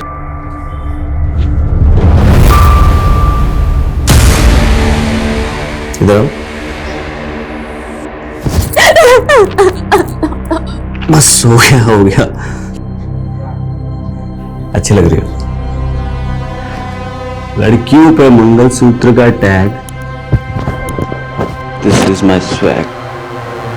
सर नमन का DNA तो उस बच्ची के DNA से मैच नहीं हुआ, लेकिन उस बच्ची का DNA मानसी के प्रेजेंट DNA से 50% तक मैच हो गया। जेनेटिक मैच 50%, मतलब बच्ची मानसी की नहीं है, लेकिन मानसी की फैमिली में से ही किसी की है, इसलिए DNA मैच 50% ही मिला है। श्रद्धा ने जो स्टेटमेंट दिया है वो भी गड़बड़ है सर। मर्डर से पहले मानसी रेगुलर इंस्टीट्यूट जा रही थी। अगर तब वो प्रेग्नेंट होती तो सबको पता होता, और श्रद्धा ने ये भी नहीं बताया कि उसकी डिलीवरी कहाँ हुई थी। सर मैं बहुत डर गई थी, मुझे कुछ समझ में नहीं आ रहा था कि मैं आपको क्या जवाब दूं। तो बच्ची आपकी है, लेकिन अनाथ आश्रम के रिकॉर्ड में उस बच्ची की मां का नाम मानसी क्यों है? सर श्रद्धा के साथ धोखा हुआ था। 18 की भी नहीं हुई थी सर, और सिद्धार्थ ने इसकी जिंदगी तबाह कर दी। सिद्धार्थ, मेरी बहन नाबालिग है, तुझ पे रेप चार्ज लगेगा। नहीं दीदी, ये क्या कह रहे हो? सिद्धार्थ मुझसे बहुत प्यार करता है। अरे तुझे ये? नहीं दीदी, मैं उससे बहुत प्यार करता हूँ, मैं शादी भी उसी से ही करूंगा। बाद में वो मुकर गया और हम इज्जत के डर से आपके पास नहीं आ पाए, और डॉक्टर ने भी इसका अबॉर्शन करने से मना कर दिया। इसलिए दीदी भी टेंशन में थी, तो हमने श्रद्धा को मामा के घर भेज दिया। हम सोच ही रहे थे कि उस बच्ची का क्या करें। मैंने अपनी छोटी बेटी के दाग को छुपाने के लिए अपनी मरी बेटी के नाम का इस्तेमाल किया। कहीं ऐसा तो नहीं कि आपने मानसी को इसलिए मरवाया ताकि उसके साथ साथ आप अपने किसी काले कारनामे का राज भी दफन कर सकें? हम मानसी को मारने के सपने में भी नहीं सोच सकते सर। उसे दर्पण के घर वालों ने मारा है, ये बात मैं आपको लिख कर दे सकती हूँ। सर ये मानसी मर्डर केस में इतने सारे सस्पेक्ट एक के बाद एक हमारे सामने आए, लेकिन मानसी के भाई बहन और मां के अलावा। सर हमारा खबरी इस केस में लूट करने वाले गैंगस्टर्स की इंफॉर्मेशन निकाल रहा था, तो एक प्रोस्टिट्यूट से उसे पता चला कि एक हिस्ट्री शीटर उसका रेगुलर कस्टमर था, और उसने नशे में उससे कहा था कि 10 साल पहले किसी नेता ने उसे सुपारी दी थी। कौन सा नेता? सर ये तो पता नहीं चला, लेकिन सर कोमल का बाप भी नेता था। भले ही मैं पावर में नहीं हूँ, लेकिन फिर भी इतना पावरफुल हूँ कि तुझे छोटी मोटी मुसीबत से निकाल सकूं। और 3 साल पहले उसकी डेथ हो गई। और वो हिस्ट्री शीटर कौन है? सर बबलू नाम है उसका, मारपीट लूटपाट के केस में कई बार अंदर आ चुका है। उठा के लाओ इस बबलू को। नहीं सर, मैंने कोई सुपारी नहीं ली थी सर। हमको सब पता है, तेरा वो नेता कमलेश चौधरी के कार्यकर्ताओं के साथ उठना बैठना है ना। अब बता किसकी सुपारी ली थी और किससे ली थी? हाँ सर, मैंने सुपारी ली थी, पर वो मुझे नेताजी ने नहीं, उनकी बेटी ने दिया था। ये रहा तुम्हारा तोहफा, और मुझे भी मेरा तोहफा मिल जाना चाहिए। तुझे कोमल ने सुपारी दी थी? हाँ सर, पर सर मैंने किसी का मर्डर नहीं किया सर, मैं तो पैसे लेके भाग गया था। कोई भी मेरा नाम लेगा और आप मान लेंगे, मैंने कोई सुपारी नहीं दी है। हमने उस आदमी को इतना तोड़ा कि उसने सब सच उगल दिया। अब आपसे भी सच उगलवाने के लिए ऐसा ही कुछ करें ठीक नहीं रहेगा। सच बोलिए। हाँ, मैंने दी थी सुपारी, पर सर उसने मानसी को नहीं मारा, वो तो पैसे लेके भाग गया था। जिस रात मानसी का कत्ल हुआ उस रात आप कहां थी? देखो मानसी, दर्पण आज भी मुझसे ही प्यार करता है। ये बकवास करने आई हो तुम यहाँ पे? अब सच तो तुम्हें स्वीकार करना ही पड़ेगा। डाइवोर्स दे दो दर्पण को। तुम्हें दोबारा मुझसे मत कहना, निकलो यहाँ से। लेकिन मैंने मानसी को नहीं मारा सर, मेरी गलती सिर्फ इतनी है कि मैंने दर्पण से प्यार किया। अगर आपने मानसी को नहीं मारा तो फिर किसने मारा है? सर, हमने अरुण की बीवी पे नजर रखी थी।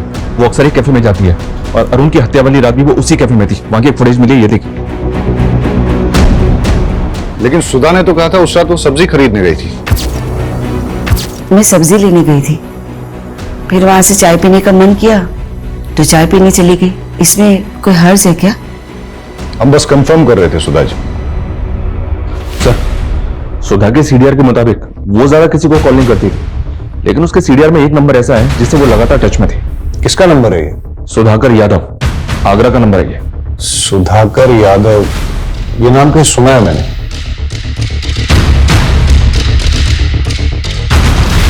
मानसी मर्डर केस में इससे पूछताछ हुई थी, दर्पण का दोस्त है ये। मिलते हैं इससे। सर मैं ही सुधाकर हूं, लेकिन मैंने कभी भी दर्पण की मां को कॉल नहीं किया है। सुधा के कॉल डिटेल्स में ही मिला है हमें ये नंबर। ये नंबर आप ही के नाम पे है ना? सर मैंने कभी ये नंबर लिया ही नहीं है। ये नंबर आपके आईडी पे लिया गया है। आपने नहीं लिया तो किसने लिया है? सर मुझे कुछ समझ में नहीं आ रहा है। आपने अपने ओरिजिनल डॉक्यूमेंट्स कभी किसी को दिए? यार दर्पण, पक्का मेरा काम हो जाएगा किसी विभाग का। यार मानसी के फादर भी कृषि विभाग में थे। मानसी को वहां पे सब लोग जानते हैं, मुझे नहीं लगता कोई प्रॉब्लम होगा। फिर मानसी भाभी का खून हो गया और दर्पण ने सुसाइड कर लिया। मैं तो घर भी छीन नहीं सकता मानसी। मैंने दीपक से कई बार कहा कि मेरे ओरिजिनल डॉक्यूमेंट्स दर्पण के पास है, प्लीज मुझे लाके दे दो, लेकिन उसने कहा कि उसे डॉक्यूमेंट्स मिले ही नहीं।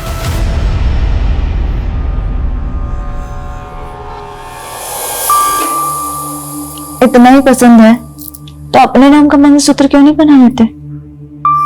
तू पागल हो गई है क्या? शादी कुंवारी लड़कियों से की जाती है। कल तक तो तुम्हें शादीशुदा लड़कियां पसंद थी, अब कोई और पसंद आ गई क्या?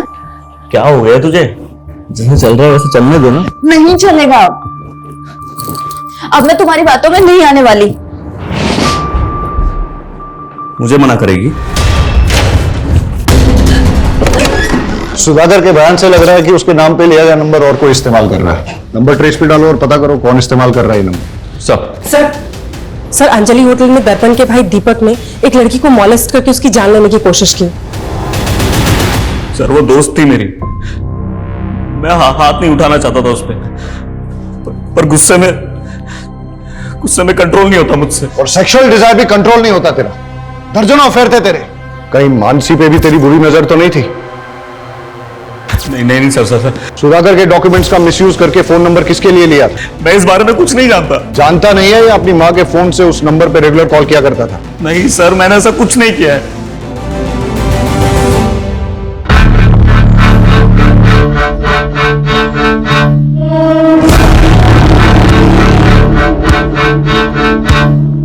वेटर,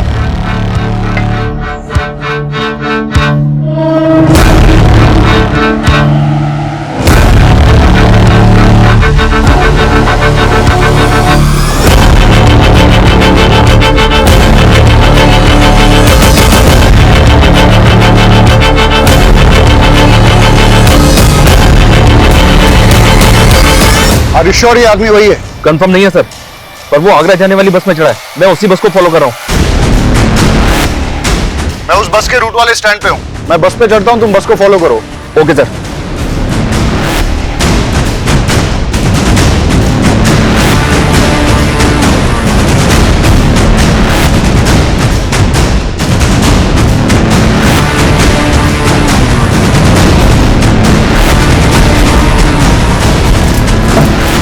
मुझे ऐसा लगता है मैंने आपको कहीं देखा है। जी नहीं, मैं तो आपको नहीं जानता। अब मेरा स्टॉप आ गया है। Excuse me. भैया रुक जाओ, मेरा स्टॉप आ गया है। अरे भैया जल्दी रुको ना यहाँ पे। हेलो, गाड़ी रोको।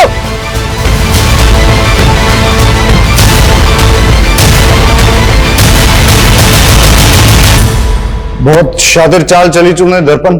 मानसी के मर्डर केस में तुझे फांसी ना हो जाए, इसलिए अपना नाम और पहचान बदल ली। तेरी गर्लफ्रेंड कोमल ने हमें सब कुछ बता दिया है। सारे फसाद की जड़ तो वही है ना सर। मैं कोमल से बहुत प्यार करता था, उससे शादी करना चाहता था। मेरी माँ जब हमारे रिश्ता लेके उसके घर पे गई तो उसके बाप ने मेरी माँ की बहुत बेइज्जती की और ये मुझसे बर्दाश्त नहीं हुआ। तो मैंने कोमल को छोड़ के मानसी से शादी कर ली। लेकिन आए दिन कोमल मुझे ये एहसास दिलाती रही कि वो मुझसे कितना प्यार करती है। तुम मुझे बुला सकते हो, पर मैंने मेरे पापा के गुस्से की सजा मुझे मिली। बचपन से काफी लड़कियों ने मेरे प्रपोजल ठुकराया सर। मुझे ये सब कुछ बिल्कुल पसंद नहीं। I love you Neha. कोमल एक लौती थी जो मुझसे बहुत प्यार करती थी। वो मेरे लिए कुछ भी कर सकती थी और ये बात मेरे लिए बहुत बड़ी थी। मानसी को धोखा देके मैं कोमल से मिलने लगा। मेरी माँ को मुझ पे शक हो गया तो उन्होंने मुझ पे नजर रखने के लिए मेरे पीछे एक प्राइवेट डिटेक्टिव लगा दिया। उस प्राइवेट डिटेक्टिव ने हमारे कुछ फोटोज खींचे, मेरे और कोमल के। कुछ दिन बाद वो फोटोज मानसी ने देख ली। कहते थे कोमल सिर्फ तुम्हारा पास्ट थी और अब हम दोनों के बीच कोई नहीं आएगा, तो फिर ये क्या है? देखो मानसी, मैं कोमल को भुला नहीं पा रहा हूँ। बेहतर यही होगा कि तुम मुझे डिवोर्स दे दो। क्या? एक मैदान में दो तलवार तो नहीं हो सकती ना सर।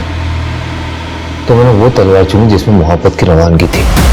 मेरी गलती सिर्फ इतनी थी सर कि मैंने दर्पण से प्यार किया और उसने मेरे लिए मानसी को मार दिया। सर जब मुझे ये बात पता चली तो मैं बहुत डर गई थी और मैंने उससे दूरी बना ली। मुझे पता था पुलिस एक दिन मुझे मानसी के कत्ल में सूली चढ़ाएगी, तो मैंने अपने कद काठी का एक भिखारी ढूंढा, उसे पैसों की लालच दी, उसे कपड़े दिए और तालाब में फेंक दिया। और फिर हुलिया बदल के तू गायब हो गया और सुधाकर का आईडी था तेरे पास, उसके नाम पे तूने एक फोन नंबर भी ले लिया। एक बात बता मेरे को, तेरी इन काली करतूतों के बारे में तेरी मां को पता है? और अपने पिता को क्यों मारा तूने? मां उन्हें दिलासा देना चाहती थी कि मैं जिंदा हूं। दर्पण तू जिंदा है? हाँ, हमारा बेटा जिंदा है। झूठ बोला तुमने मुझसे? इतने दिनों छुपा के रखा। अभी पुलिस को फोन लगाता हूं मैं। नहीं, अरे क्या करे, कट कीजिए। हमारा बेटा है वो। उन्होंने मेरे सामने मेरी मां को थप्पड़ मारा था और मुझे धमकी दिया कि अंदर करवा देगा। उस दिन तो मैं वहां से चला गया। मां हूं मैं, मेरे लिए मेरे बच्चे से बढ़कर कुछ भी नहीं। एक कातिल की मां हो आप और अपने बेटे के गुनाह में बराबर की भागीदार हो। प्यार और ममता में लोग इतने अंधे हो जाते हैं कि वो ये देख ही नहीं पाते कि दर्पण जैसे लोग कितने खतरनाक हैं। इस तरह के लोग न तो रिश्तों की परवाह करते हैं, न ही जज्बातों की। और अक्सर ऐसे लोगों को पहचानने में हम लोग गलती कर देते हैं। आज भी हमारे देश में कई औरतें ऐसी हैं जो अपने पति के अत्याचार और घरेलू हिंसा की शिकार हैं, लेकिन जीवन भर सहती रहती हैं। अगर अन्याय के खिलाफ आवाज न उठाई जाए तो उनका हश्र यह भी हो सकता है कि वो अपनी जान गंवा दे, जैसा कि मानसी के साथ हुआ।